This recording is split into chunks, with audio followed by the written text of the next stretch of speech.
All right. So I was raised that females should be seen and not heard. And if I ever spoke up, there were always negative consequences. So now, even as an adult, I still have difficulty speaking up, especially to powerful men.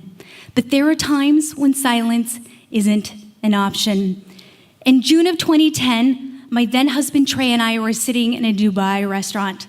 We were meeting with a man who wanted to hire us as consultants to help an Afghan logistics company comply with international trade laws. I had a really bad feeling about that guy from the beginning. I did not trust him. He was big and intimidating, and he kept creepily leering at my chest. So I am going to call him Creepy Eyes. After that night, after the meeting, I voiced my concerns about Creepy Eyes to Trey, but Trey didn't listen. He really wanted that job, and I felt very minimized and dismissed. And 2 weeks later, we started our new jobs in a war zone in Kabul, Afghanistan. And we lived and worked with our all-male colleagues in a big, bombed-out, 3-story hotel surrounded by a fortified wall.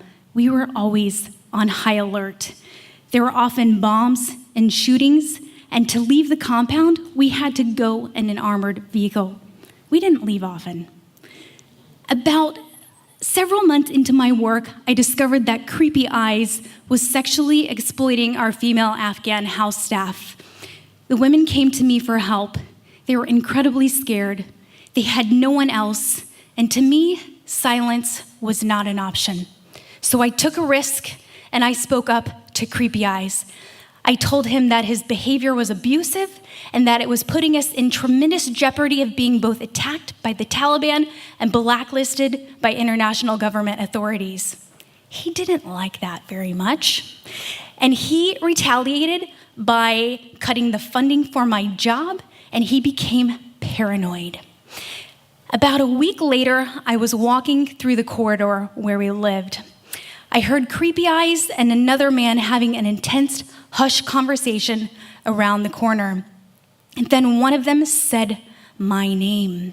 So I paused and froze, pressed my back against the wall, and I listened intently to what they were saying.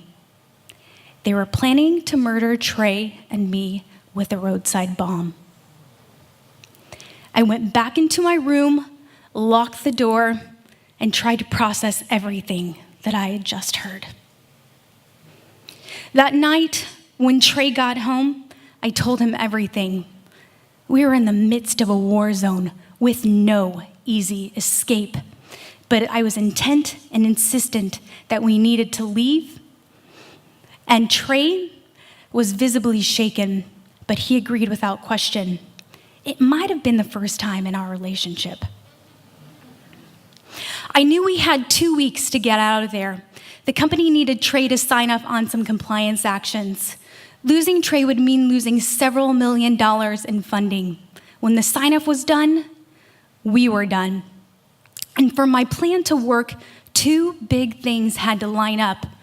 We would need to help make our trip coincide with our normal work visa renewal, and we would need to ship home our non-essential personal belongings without anyone noticing. Those things ended up being pretty easy.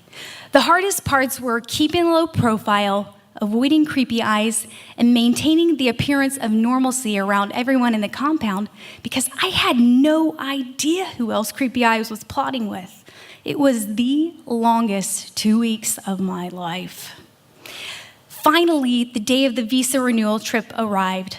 I heard Creepy Eyes and colleagues leave for the offsite meeting, and I knew we had 4 hours to get to the airport.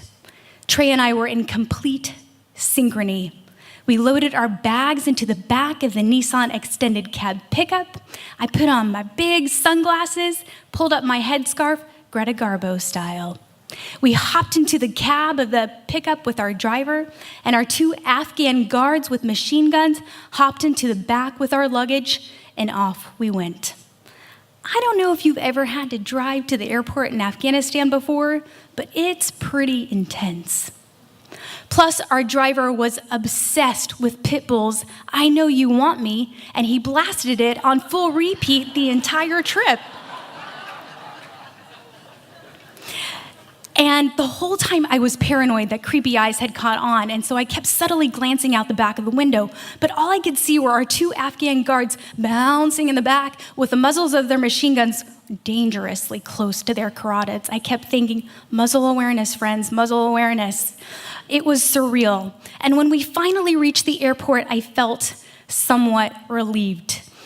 Everything had gone according to plan. Then, as the driver pulled up to the drop-off point, all of the air left my lungs. Standing there was a colleague of Creepy Eyes. I had no idea if he was in on the plot, so I had to pretend like everything was normal. I flashed him a big friendly smile, but inside I thought my heart was going to explode. He seemed to have no idea what was happening, so we used this to our advantage. We rushed to our gate, boarded the plane, and we escaped.